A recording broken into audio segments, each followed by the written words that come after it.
نحمدہ و نصلی علی رسولہ الکریم۔ لاہور سے ہمارے پاس ایک سوال آیا کہ کیا تقریر کرنے کے اور نعت پڑھنے کے پیسے لے سکتے ہیں یا نہیں؟ تو اس حوالے سے جی میرا فتویٰ بھی موجود ہے، فتویٰ انشاءاللہ سوشل میڈیا پر، واٹس ایپ پر اور دیگر جگہوں پر شیئر کر دوں گا۔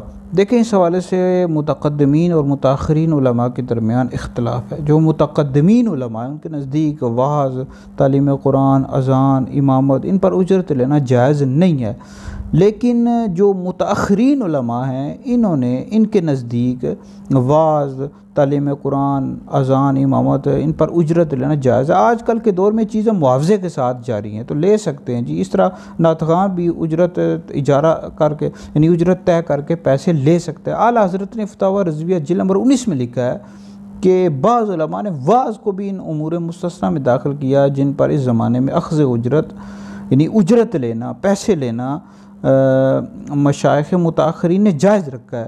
تو لہٰذا یہ تعلیم قرآن، اذان، امامت اور اس طرح وعظ، تقریر کرنے کے پیسے لے سکتے ہیں، جائز ہے جی۔ تو یہ ویڈیو سن کر آگے بھی شیئر کریں، یہ آپ کے لیے بہت بڑا صدقہ جاریہ ہے۔